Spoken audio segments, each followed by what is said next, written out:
नमस्कार, मैं हूँ आपके साथ आशा रावत और आज हम आए हैं डॉक्टर वीरेंद्र सिंह रावत जी से मिलने के लिए, खास इंटरव्यू लेने के लिए इनसे। आप हैं football coach, referee, international level पे ये खेले हुए हैं और आज के समय में काफी बच्चों का भविष्य ये बना रहे हैं। आइए बात करते हैं इनसे। डॉक्टर साहब, आपका नमस्कार। बहुत बहुत स्वागत है हमारे चैनल में। नम, सबसे पहले तो आप हमारे दर्शकों को अपना पूरा परिचय दे दीजिए।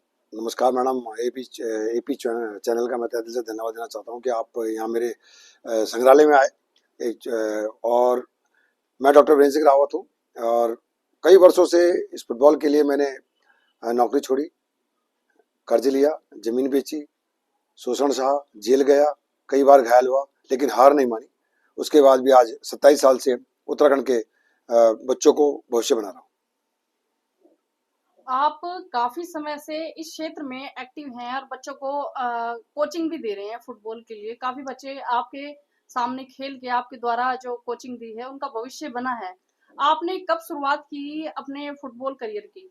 मैं सर्वप्रथम बता दूं कि हमारे दादाजी थे, ब्रिटिश गढ़वाल में थे, बेहतरीन गोलकीपर थे और उनको उन्होंने अपने जमाने में एक बहुत बड़ा लोहा बनाया था।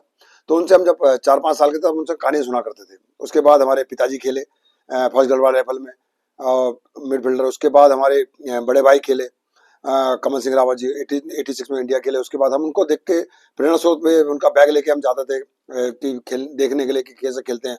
उनको देख देख के हमने भी सीखा, फिर खेले। उसके बाद हमने भी शुरुआत करी।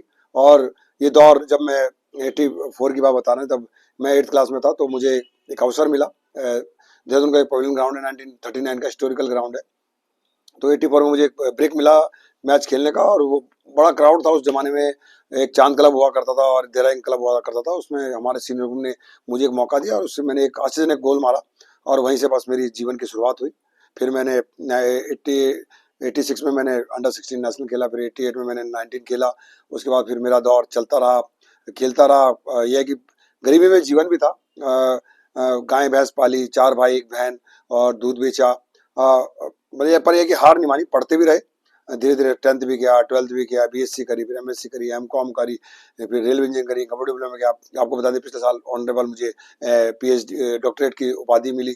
तो इस तरीके से पढ़ता भी रहा, खेलता रहा। जीवन में एक ही मकसद रहा, खेलना, पढ़ना और नौकरी करना। तो ये संघर्ष रहा। आज सबसे पहले मैं आपको चीज और बता दूं कि जब हमने 86 में 10th किया था, तो मैंने 50 रुपए की नौकरी शुरुआत की। और करते करते करते आज ऊपर वाले का आशीर्वाद है कि कई मुसीबतें आई, पर हार नहीं मानी, संघर्ष जीवन रहा। पर आज हम इस मुकाम पर हैं आप लोग के आशीर्वाद से, क्योंकि जो भी मुझे मिला है अपनी मेहनत और लगन से मिला है। डॉक्टर साहब, काफ़ी समय से आप खेल रहे हैं। आपको देश-विदेश में मतलब विदेश भी जाने का मौका मिला होगा जी और जी। कहाँ-कहाँ आपने कितने मैच खेले हैं अभी तक देखिए लगभग? मैडम, मैं आपको बता दूं, मैं फीफा का डेलीगेट भी बन के गया था, फीफा का मेंबर भी हूं मैं। और मैं 2014 में गया था। उससे पहले मैं स्पेन गया, मैनचेस्टर गया। तो काफी कुछ देखा, सीखा, खेला और पता चला कि क्या फुटबॉल है। मतलब अगर फॉरेन में जाए तो यूरोप कंट्री में जाए तो फुटबॉल मतलब उसे भगवान माना जाता है। और आपको बता 200 से 250 तक की कंट्रियां खेलती हैं फुटबॉल। और बड़ा अच्छा है, मतलब जुनून जिसे बोलते हैं, फुटबॉल फेमस है। और इस फुटबॉल को लाने के लिए हमने यहाँ पर आए, हमने बड़े बड़े टूर्नामेंट कराए। जिस तरीके से आपको बता दूं, Doon cup, state championship, all India Garhwal cup, आपको उत्तराखंड आंदोलनकारी शहीद मेमोरियल टूर्नामेंट, इस तरीके से उत्तराखंड सुपर लीग जो बिगेस्ट टूर्नामेंट हुआ 2016 में, जिसमें बहुत बड़ा बेहतरीन क्राउड था। और उसमें मतलब हुजूम था। और उसमें हमारे उसमें मुख्यमंत्री जी श्री हरीश रावत जी थे। उन्होंने खुद बोला कि रावत जी, मानना पड़ेगा कि इतनी सारी भीड़ बहुत सालों बाद देखने को मिल रही है। तो मैंने कहा सर, ये हमारा जुनून है और ये हमारी मेहनत है कि आज इतने बड़ा टूर्नामेंट यहाँ पे हुआ, देशी विदेशी खिलाड़ी यहाँ पे खेले, बड़े बड़े सेलिब्रिटी यहाँ पे आए। और उसके बाद अब मैं 98 में, जब मैं आपको बता दूं कि 98 में जब मैं कोच बना, फिर रेफरी बना, फिर मैंने बच्चों को वहां से तराशना शुरू किया।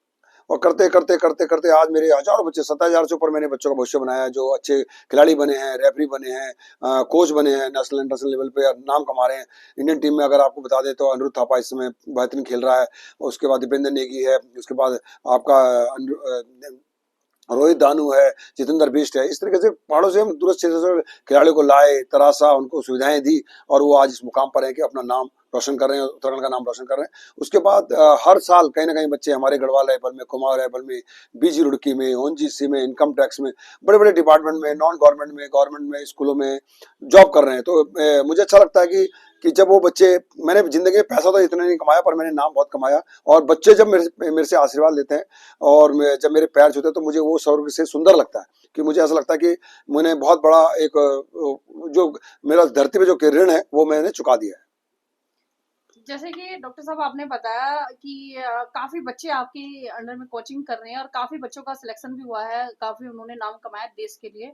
अभी फिलहाल आपके यहाँ जो कोचिंग संस्थान है, कितने बच्चे हैं, और यदि कोई आपके संस्थान में कोई बच्चा, क्योंकि उत्तराखंड राज्य है, बहुत सारे बच्चे ऐसे भी हैं जो मतलब फीस नहीं दे पाते महंगे महंगे कोचिंग संस्थानों की, वो आपके यहाँ से किस तरह से कोचिंग कर सकते हैं? बहुत अच्छा क्वेश्चन पूछा मैडम। मैं आपको इस चैनल से बताना चाहूंगा कि देखिए, मैं देहरादून फुटबॉल एकेडमी चला रहा हूँ 14 ईयर से, और मेरी एकेडमी में जो होनहार बच्चे हैं, जो गरीब बच्चे हैं पर एक्स्ट्रा टैलेंटेड बच्चे हैं, जो चाहते हैं कि मुझे कुछ करना चाहते हैं, हमारे यहाँ निःशुल्क कोचिंग होती है और मैं 27 साल से कोचिंग दे रहा हूँ। दूसरी बात मैं एक बताना चाहूंगा कि जो अभी खेल नीति पास हुई है, खेल नीति में भी मेरा बहुत बड़ा योगदान रहा है, और आज ये राज्य खेल फुटबॉल के लिए बड़ा योगदान रहा है। क्योंकि जो भी हमने अनशन है, धरना प्रदर्शन है, मतलब बड़े एजिटेशन, क्योंकि मैं राज्य आंदोलनकारी भी रहा हूँ 94 का, जिस तरीके से मैंने आंदोलन में भी बढ़ चढ़ कर भाग लिया, और मेरा मित्र था रविंद्र सिंह रावत पूलू, मेरे सामने उसने शहादत दी, तो आज दुख भी होता, आंसू भी आता वो सीन देखकर, क्योंकि 3 दिन में भूखा प्यासा भागा दौड़ा, देखा इस उत्तराखंड को बनाने के लिए, निर्माण करने के लिए हमने बड़ा संघर्ष किया।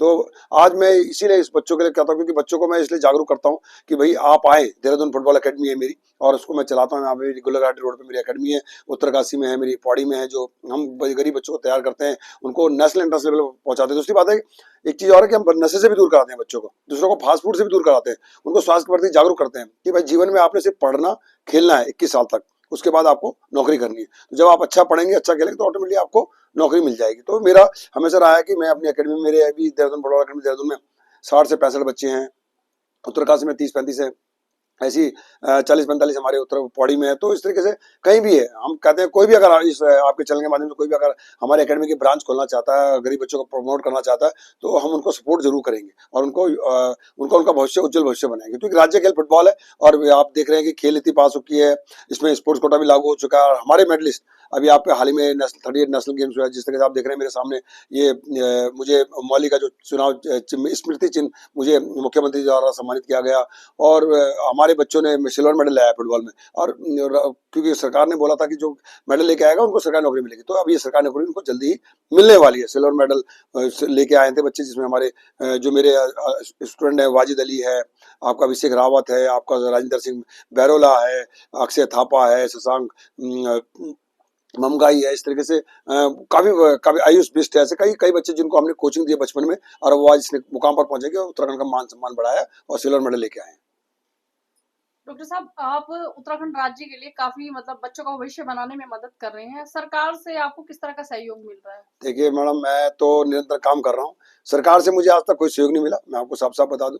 और मैंने, आप मेरी कुटिया देख रहे हैं, भाई ये कुटिया मेरा जीवन है, फुटबॉल मेरा फर्स्ट लव है, और अंतिम सांस तक फुटबॉल के विकास के लिए, उत्तराखंड के युवाओं के लिए मैं अंतिम सांस तक संघर्ष करता रहूंगा। और रही सरकार की बात, सरकार जिस दिन जागेगी, बुलाएगी, मान सम्मान देगी, हमें मतलब हेल्प करेगी, तो हम उत्तराखंड के हर गांव में, हर जिले में बॉलों को, फुटबॉल को ऐसे पहुंचा देंगे कि हर कोई फुटबॉल फुटबॉल फुटबॉल, जिस तरह से कलकत्ता फुटबॉल का हब है, या गोवा है, और आपका केरला है, कई नॉर्थ ईस्ट इस समय बन चुका है। तो उस तरह का हम भी चाहेंगे कि अगर सरकार हमें आर्थिक सहयोग करे, फाइनेंशियल थोड़ा सपोर्ट करे, तो हम वो इतनी फुटबॉल है, इतने ग्राउंड के लिए लोगों को जागरूक करेंगे, जिससे कि वो स्वास्थ्य के प्रति जागरूक होंगे, और जो हमारा राज्य खेल फुटबॉल है वो फुटबॉल का हब बनेगा। डॉक्टर साहब, उत्तराखंड में नशा जो है काफी हद तक बढ़ गया है।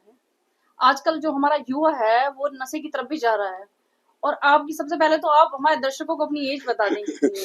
मैडम देखिए, मुझे तो बड़ा अच्छा लगता है, मुझे हर कोई एज करता है, तो जब कोई गैस कहता है कि सर 25 साल के लग रहे हैं, सर 30 साल के लग रहे हैं, 35 साल के, तो मैं भी आज भी एक न्यूज़पेपर का इवेंट था, मैराथन था, मैं 5 किलोमीटर दौड़ा। तो मैं आपको बता दूं, मेरी 56 की एज है, और इसका राज कुछ नहीं है। सबसे बड़ी चीज है सकारात्मक रहना है, सबसे बड़ी चीज है कि आपको नशे से दूर रहना है। तो तीसरी बात, एक मिनट, मैं आपसे यही जानना चाह रही थी, क्योंकि उत्तराखंड का युवा है ना जो नशे की तरफ आकर्षित हो रहा है, तो बच्चों को क्या संदेश देना चाहेंगे जिससे वो करें? मैं सिर्फ बच्चों को, आज के उत्तराखंड के युवाओं को, जितने भी युवा हैं और जो बुजुर्ग भी हैं, और जो बच्चे हैं, युवा हैं और जो बुजुर्ग भी हैं, उन सभी को, चाहे लेडीज हो चाहे जेंट्स हो, सबको मैं ये सब इतना बताना चाहूंगा कि नशे से दूर रहिए। और मेरा तो सरकार से भी निवेदन है कि शासन प्रशासन से भी निवेदन है कि प्लीज जो ये नशा सूंघने वाला, इंजेक्शन लगाने वाला और ये स्मैक, चरस, गांजा और ये जिस तरीके से ये पूरा व्यापार चल रहा है, और युवा, मैंने कई युवाओं को देखा, कई युवा मेरे एकेडमी भी आते हैं, तो मैं उनको कई बार उनको जागरूक करता हूँ, तो उनको 3-4 महीने में वो ठीक हो जाते हैं। तो मैं ये चाहता हूँ कि नशे के प्रति ना अपनी लाइफ खराब करें। युवाओं के लिए मैं एक संदेश देना चाहूंगा, अपने जीवन बहुत बड़ा मूल्य है। देखिए आप मेरे सामने, आप मुझे देखिए, मैं अभी आज भी युवाओं की तरह यंग रहता हूँ। मैं हर चीज करता हूँ, एक्टिविटी सारा मल्टीपर्पज, ऊपर वाले के आशीर्वाद है कि मैं गॉड गिफ्टेड भी हूँ। और दूसरा अपने को मेंटेन है। मेरा खान पान कुछ सिंपल है, मैं सुबह 4:30 बजे उठ जाता हूँ, अपना अपना गुनगुना पानी पीता हूँ, ऑयल मसाज करता हूँ, हल्दी का दूध पीता हूँ, कच्ची हल्दी का। उसके बाद घर का बना हुआ खाना खाता हूँ, रोटी सब्जी घी दूध, ये सब दालें खूब पीता हूँ, फल केला रोज मेरा दो केले मैं जरूर खाता हूँ डेली का। तो ये चीजें अगर नॉर्मल चीजें हैं खाने के लिए, और बच्चा अगर अपने शरीर की सेवा करेगा तभी वो समाज की सेवा कर पाएगा, तभी अपने आगे पढ़ पाएगा। तो मैं युवाओं के लिए सिर्फ इतना संदेश देना चाहूंगा कि उम्र कुछ नहीं होती। आप आजकल युवा सोचते हैं 30 साल के हो गए, 35 साल के हो गए, 25 साल के हो गए, अरे बहुत उम्र हो गई। मैं देख रहा हूँ कई 19 साल के बच्चे हार्ट अटैक से मर रहे हैं, 25 साल के मर रहे हैं, फास्ट फूड खा रहे हैं, 24 घंटे मोबाइल पे लगे हुए हैं। सबसे बड़ी एक संदेश और देना चाहूंगा कि प्लीज मोबाइल का भी एक यूज कीजिए, आधा घंटा 1 घंटा, और इसके पढ़ने के लिए, सीखने के लिए कुछ अच्छी, ना कि रील में उलझ जाए, ना कि हर पार को चीज देखते रहें। क्योंकि मोबाइल में मैं आपको बताना चाहूंगा, आने वाला अगर समय, आज का युवा, खासतौर पर उत्तराखंड, पूरे भारतवर्ष का युवा अगर ज्यादातर मोबाइल पे रहेगा तो वो पैरालाइज हो जाएगा, क्योंकि उसका माइंड तो चल रहा है, फिजिकली वो अनफिट है। तो फिजिकली करना जरूरी है। आप रोज अगर आप एक ग्राम भी, 10 ग्राम भी अगर आप पसीना निकाल रहे हैं और आप सुबह वर्कआउट कर रहे हैं, तो समझ लीजिए आपके बैक्टीरिया गंदगी निकल रही है शरीर से। तो एक्सरसाइज करना बहुत जरूरी है।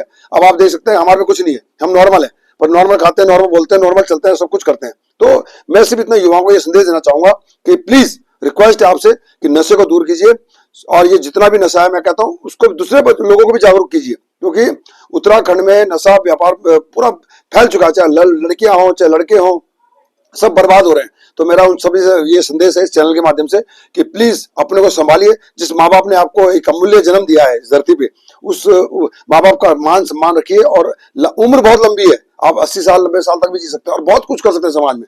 जिस तरीके से हमने अपना जीवन समर्पित किया हुआ है, हमने बहुत कुछ किया है, लेकिन हमने हार नहीं मानी। अगर हमारा भी, हम भी होता तो हम भी कहते चलो ये नशे में बर्बाद हो जाओ।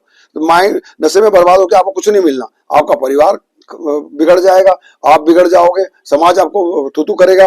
तो मेरा सिर्फ इतना ही कहना चाहूंगा कि प्लीज आपसे रिक्वेस्ट है कि नशे से दूर रहें। और जो रूटीन है, किसी को भी मेरी तरफ से हेल्प चाहिए, मेरी एकेडमी में आइए, हम उसको सुधारेंगे, हम उसको बनाएंगे, हम उसकी हेल्प करेंगे, जैसे भी हो तो हम करेंगे। पर यह कि आप जरूर अपने एक रूटीन बनाइए कि हमें कैसे उठना है, कैसे खाना है, कैसे रहना है, कैसे जागना है, हमें कैसे समझ उठना बैठना, और हमेशा पॉजिटिव रहिए।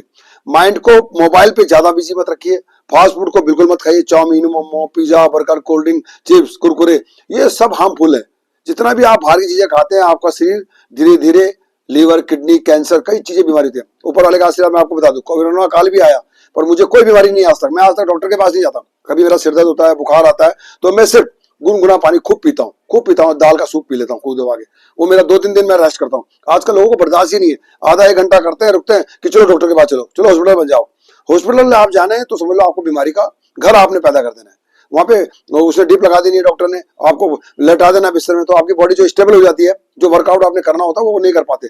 तो मेरा सिर्फ रिक्वेस्ट है कि जरा सी कुछ भी कोई प्रॉब्लम है तो अपने को थोड़ा मोटिवेट कीजिए, अपने को स्ट्रांग कीजिए और सोचिए, पॉजिटिव रहिए कि मुझे कुछ करना है, I can do it.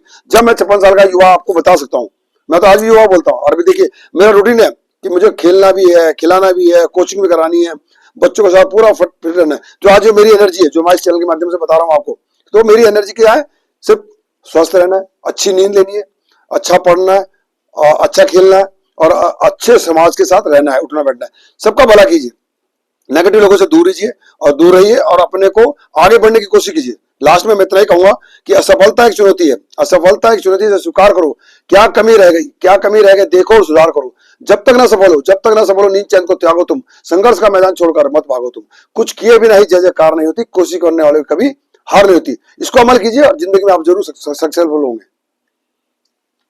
Doctor साहब बहुत बहुत धन्यवाद आपका हमारे दर्शकों को जानकारी देने के लिए और बच्चों को मोटिवेट करने के लिए। धन्यवाद।